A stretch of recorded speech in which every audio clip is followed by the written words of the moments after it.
Hey, hello, welcome to piappstudio. நான் boobalan. இந்த வீடியோவில் வந்து மெமரி லீக்ஸ் இன் ஆண்ட்ராய்ட் பற்றி பேச போகிறோம். ஆக்சுவலாக வந்து ஒரு ஆண்ட்ராய்ட் அப்ளிகேஷன் எப்படி மெமரி லீக்கை வந்து டிடெக்ட் பண்ணுது அப்படின்னு சொல்லி நிறைய பேர் கேட்டிருந்தீங்க. அது வந்து ரொம்ப ஈஸியான டாஸ்க் தான். ரெண்டு விதம் இருக்குது. ஒன்று பார்த்தீங்கன்னாக்கா ஆண்ட்ராய்டில் வந்து ஆண்ட்ராய்ட் ஸ்டுடியோவிலேயே உங்களுக்கு வந்து ரன் ப்ரொஃபைல்னு சொல்லிட்டு ஆப்ஷன் இருக்குல்ல, அந்த ரன் ப்ரொஃபைல் ஆப்ஷன் வச்சு பண்ணும்போது இது போல் ஒரு ப்ரொஃபைல்னு சொல்லிட்டு ஒரு விண்டோ க்ரியேட் ஆகும். ஸோ அதில் வந்து ப்ளஸ் பட்டன் கிளிக் பண்ணி உங்களோட டிவைஸ் சூஸ் பண்ணி உங்களோட அப்ளிகேஷனை சூஸ் பண்ணும்போது அது வந்து எப்படி ரன் ஆகிட்டு இருக்குது அப்படின்னு சொல்லி உங்களால் பார்க்க முடியும். ஸோ ஒரு ஸ்பைக் ஒன்று வரும்னு வச்சுங்களேன். ஃபார் எக்ஸாம்பிள் நீங்கள் போய்ட்டு மெமரின்னு சூஸ் பண்ணிங்கனாக்கா உங்கள் அப்ளிகேஷன் ரன் பண்ண இங்கே ஒரு கிராஃப் வந்து ரன் ஆகிட்டு இருக்கும். ஸோ அந்த கிராஃப் உங்களுக்கு என்ன சொல்லும் அப்படின்னாக்கா எவ்வளோ மெமரி வந்து எந்தெந்த ஸ்டாக் எடுத்திருக்கு, ஸ்டாக்கில் எவ்வளோ மெமரி இருக்குது, கோடு எவ்வளோ மெமரி ஆக்குப்பை பண்ணியிருக்கு, நேட்டிவ் அப்ளிகேஷன் எவ்வளோ ஆக்குப்பை பண்ணியிருக்கு, ஜாவா அப்ளிகேஷன்ஸ் எவ்வளோ ஆக்குப்பை பண்ணியிருக்கு அப்படின்னு சொல்லிட்டு இன்ஃபர்மேஷன் உங்களுக்கு வந்து இந்த கிராஃபில் தெரியும். ஓகே, ஸோ இந்த கிராஃபில் வந்து மேஜராக ஏதாச்சும் ஒரு ஸ்பைக் இருந்துன்னு வச்சுக்கேன், அந்த ஸ்பைக்கு வர ஆக்டிவிட்டி இருக்குல்ல, இந்த ஆக்டிவிட்டியோட நீங்கள் என்ன பண்ணுனாக்கா டம்ப் பண்ணி, அது எப்படி டம்ப் பண்ணுதுனாக்கா கேப்சர் இப்போ டம்ப் அப்படின்னு சொல்லிட்டு இங்கே ரெக்கார்ட் பண்ணிங்கனாக்கா ரெக்கார்ட் பண்ணிட்டு என்னென்ன ஆக்ஷன் வேணுமோ அந்த ஆக்ஷன் நீங்கள் பெர்ஃபார்ம் பண்ணிங்கன்னா எந்த ஆக்ஷனை ஸ்டார்ட் பண்ணி எந்த ஆக்ஷன் நீங்கள் ஸ்டாப் பண்ணுறீங்களோ அது வெளியே டம்ப் பண்ணி உங்களுக்கு காட்டும். டம்ப் பண்ண இன்ஃபர்மேஷனை நீங்கள் வந்து வேலிடேட் பண்ணி அதுக்குள்ளே வந்து எந்த ரெஃபரன்ஸ் கவுண்ட் வந்து அதிகமாக எடுத்திருக்கு, ஸோ எது வந்து நம்மளுடைய ஆப்ஜெக்ட்டு, எது வந்து அதர் ஆப்ஜெக்ட்டை நம்பியா வந்து யூஸ் பண்ணுறோம் அப்படின்னு சொல்லிட்டு நீங்கள் அதை ஐடென்டிஃபை பண்ணணும். ஸோ இதில் பார்த்தீங்கன்னாக்கா உங்களுக்கு நிறைய ஆப்ஷன்ஸ் இருக்குது. So arrange by package, arrange by classes அப்படின்னு சொல்லலாம். இங்கே வந்து பார்த்தீங்கன்னாக்கா ஆக்டிவிட்டி ஃப்ராக்மெண்ட் மோஸ்ட்லி இதுதான் லீக் ஆகும். ஓகேவா, ஸோ இந்த ஆக்டிவிட்டி இந்த ஃப்ராக்மெண்ட்ஸ் லீக்ஸ் ஏதாச்சும் இருக்கா காட்டு அப்படின்னு சொன்னாக்கா காட்டும். ஸோ இப்போதைக்கு வந்து ஆக்டிவிட்டியோ ஃப்ராக்மெண்ட்டோ எந்த லீக்ஸும் கிடையாது. ஆக்சுவலாக நான் ஃப்ராக்மெண்ட்டை யூஸ் பண்ணல, ஏன்னா ஜெட்பேக் கம்போஸ் அப்ளிகேஷன் ஆக்டிவிட்டி வந்து ஒரே ஒரு ஆக்டிவிட்டி தான் இருக்குது, அது லீக் ஆகிறது சான்சஸும் கிடையாது. ஓகே, ஸோ இது வந்து ஹை லெவல். ஸோ இன்கேஸ் வந்து இங்கே வந்து ஷோ ஆல் போட்டுங்க, இதெல்லாம் நிறைய வந்து நேட்டிவ் பேக்கேஜஸும் இங்கே வரதுக்கு வாய்ப்புகள் உண்டு. ஸோ நீங்கள் என்ன பண்ணுங்கனாக்கா உங்கள் பேக்கேஜஸ் மட்டும் போயிட்டு ஏதாச்சும் வந்து மெமரி லீக்ஸ் வருதா அப்படின்னு சொல்லிட்டு பார்க்கலாம். ஸோ அதுக்கு என்ன பண்ணோம், என்னோடய பேக்கேஜ் வந்து piappstudio வெதர் அப்படின்னு சொல்லிட்டு பார்க்குறேன். ஸோ இதில் பார்த்தீங்கன்னா எல்லா ரெஃபரன்ஸ் கவுண்ட்டும் பார்த்தீங்கன்னா ஒன்று தான் இருக்குது. So I'm good, I did a good programming அப்படின்னு சொல்லிட்டு அசீம் பண்ணிக்கிறேன். ஸோ இங்கேயும் பார்த்தீங்கன்னா எல்லாமே ஒன்று தான் இருக்குது மோஸ்ட்லி. ஒன்று மட்டும் 4 வந்து க்ரியேட் ஆகிருக்கு widgets அப்படின்னு சொல்லிட்டு. ஓகே, ஏன்னா இங்கே 4 widgets இருக்குல்ல, 4 ரெஃபரன்ஸ் க்ரியேட் அதனால் 4 இருக்குது. Okay, I'm very much good. So இது ஒரு வே. ஸோ இன்னொரு வே என்னன்னாக்கா LeakCanary அப்படின்னு சொல்லிட்டு ஒரு லைப்ரரி இருக்குது. ஸோ LeakCanary லைப்ரரியும் உங்களால் இன்டிகிரேட் பண்ண முடியும். ஸோ இந்த லைப்ரரி எப்படி இன்டிகிரேட் பண்ணுது அப்படின்னாக்கா, ஸோ இந்த லைன் காப்பி பண்ணிங்க, ஒரு பில்டரில் போய்ட்டு ஸோ இங்கே பேஸ்ட் பண்ணிங்க. இங்கே பார்த்தீங்கன்னாக்கா டீபக் இம்ப்ளிமெண்டேஷனை தான் போடணும். ஓகேவா, நீங்கள் வந்து ஜஸ்ட் இம்ப்ளிமெண்டேஷனை போட்டிங்கனாக்கா உங்களுடைய ப்ரொடக்ஷன் ஆப் கூடயே சேர்ந்து இதுவும் போய்டும். ஸோ அப்புறம் வந்து உங்களை அவங்க மேனேஜர் வச்சு செஞ்சு விட்றாங்க. ஸோ அது போல் பண்ணாதீங்க. டீபக் இம்ப்ளிமெண்டேஷன் போட்டிங்கனாக்கா உங்கள் அப்ளிகேஷன் டீபக் மோடில் ரன் ஆகும்போது எல்லா பாசிபிள் ஃப்ளோவுக்கும் போய்ட்டு வாங்க. ஓகே, ஸோ நேவிகேட் பண்ணி போங்க. நேவிகேட் பண்ணி போகும்போது மேலே வந்து ஒரு நோட்டிஃபிகேஷன் வரும். ஆக்சுவலாக வந்து நோட்டிஃபிகேஷன் வந்திருக்கணும், லீக்ஸ் எதுவும் வரனால நோட்டிஃபிகேஷன் வரலன்னு நினைக்கிறேன். ஸோ இந்த அப்ளிகேஷன் இன்ஸ்டால் பண்ண உடனே இந்த லீக்ஸ் அப்படின்னு சொல்லிட்டு ஒரு அப்ளிகேஷன் ஆல்ரெடி கோடே சேர்ந்து இன்ஸ்டால் ஆகிருக்கும். ஸோ இதுதான் வந்து LeakCanary அப்ளிகேஷன்ஸ். ஸோ இதை வந்து நீங்கள் அப்ளிகேஷன் நேவிகேட் பண்ணி போக இன்கேஸ் லீக்ஸ் இருந்துச்சுனாக்கா உங்கள் நோட்டிஃபிகேஷனை இங்கே காமிக்கும். அப்படின்னாக்கா இந்த ஆப் நீங்கள் ஓப்பன் பண்ணி பார்த்தீங்கன்னாக்கா இங்கே ஏதாச்சும் லீக்ஸ் இருந்தால் உங்களுக்கு கண்டிப்பாக காமிச்சிருக்கும்.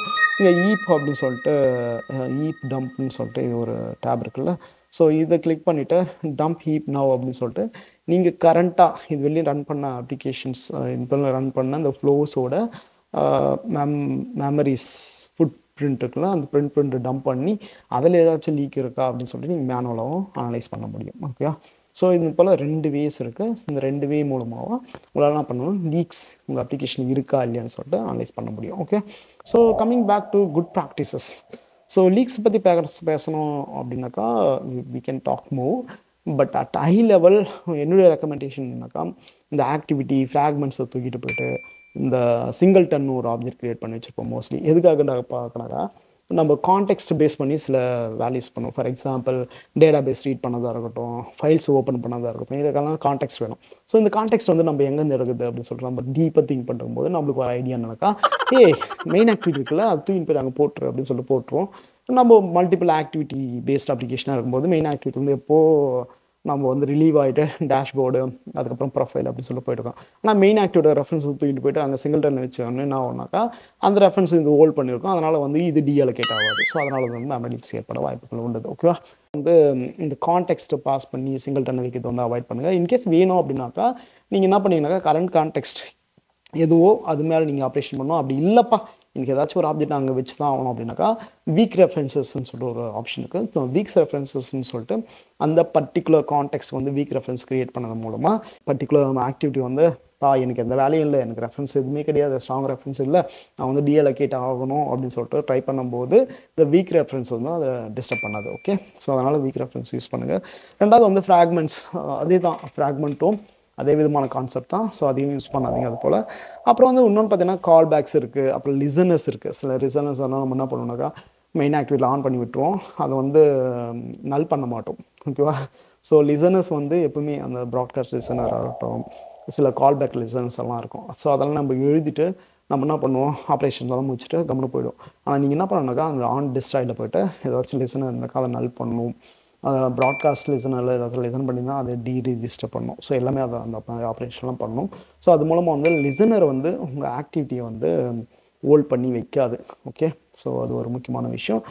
அப்புறம் வந்து பார்த்தீங்கன்னாக்கா சில பேர் என்ன பண்ணுவாங்க, நாங்கள் வந்து டைனமிக்காக க்ரியேட் பண்ணுறேங்க வியூஸ் அப்படின்னு சொல்லிட்டு. ஆக்சுவலாக அவங்க வந்து XML யூஸ் பண்ண மாட்டாங்க, ஜெட்பேக் கம்போஸும் யூஸ் பண்ண மாட்டாங்க. என்ன பண்ணுவாங்கனாக்கா நான் வந்து டைனமிக்காக க்ரியேட் பண்ண போகிறேன், எல்லாமே நான் கோட் மூலமாக ஹேண்டில் பண்ண போகிறேன் அப்படின்னு சொல்லுவாங்க. சில பேர் பண்ணிட்டுருப்பாங்க. மேபி அது ரெக்குவயர்மெண்ட் ஆகலாம், இல்லை ஓவர் இன்ஜினியரிங் பண்ணுற மாதிரியும் ஆகலாம். ஓகேவா? ஸோ அது போல் பேர் வழிங்கள்லாம் என்ன பண்ணுவாங்கனாக்கா இந்த வியூஸ் எல்லாம் வந்து ஒரு அரேயில் போட்டு வச்சுருக்காங்க. அதை இமேஜ் வியூ, டெக்ஸ்ட் வியூ, அப்புறம் லேபிள் வியூன்னு சொல்ல ஒரு அரேயில் போட்டு வச்சு அந்த அரேவை ரெண்டர் பண்ணுவாங்க. ஸோ மெயின் ஆக்டிவிட்டியில் இன்னொரு ஆக்டிவிட்டி போகும்போது அந்த அரேவை கிளியர் பண்ணல, அதை கிளியர் பண்ண மாட்டாங்க. ஸோ அந்த அரேவில் வந்து அந்த ஆப்ஜெக்ட் ரெஃபரன்ஸ் அப்படியே ஹோல்ட் பண்ணி வச்சுருக்கோம். ஸோ அதனால் என்ன பண்ணோம், அது ரிமூவ் ஆகாது. ஸோ அது போல் வந்து சில விஷயங்கள் இருக்குது. ஸோ அதனால் வந்து இந்த இமேஜ் வியூஸ், இந்த டெக்ஸ்ட் வியூஸ் இதெல்லாம் வந்து அரேக்குள்ளே போட்டு நீங்கள் யூஸ் பண்ணிட்டீங்க இருந்தீங்க அப்படின்னாக்கா நீங்கள் அதை வந்து டெஸ்ட்ராய் பண்ணும்போது அந்த பர்டிகுலர் ஆக்டிவிட்டியோ வியூவோ டெஸ்ட்ராய் பண்ணும்போது அந்த பர்டிகுலர் அரேவையும் கிளியர் பண்ணணும். என்னங்க எதுவுமே லீக்கே ஐடென்டிஃபை பண்ணாமல் அப்படியே முடிச்சிட்டீங்கன்னு கேட்காதீங்க. ஆக்சுவலாக வந்து என்னோடய அப்ளிகேஷனில் லீக்ஸ் இல்லை, அதனால் வந்து நான் எதுவும் பண்ணல. இது போல் ஒரு ஃபேன்சியான ஒரு லீக்ஸ் கிரியேட் பண்ணி இது பாருங்கள் நான் கிரியேட் பண்ணிட்டேன், இது பாருங்கள் நான் டெலீட் பண்ணிட்டேன், இது பாருங்கள் நான் டிடெக்ட் பண்ணிட்டேன் அப்படின்னு சொல்கிறதுல எனக்கு வந்து I don't have any sense to do that one. So in case வந்து உங்களுக்கு வேணும் அப்படின்னாக்கா you can explore more on this. Okay, these are two way. One is profiling, another one is a LeakCanary. Okay, so that's it for now. If you guys have any question, put it in the comment sections. Otherwise, thank you so much for watching the video, guys. Take care. Bye bye.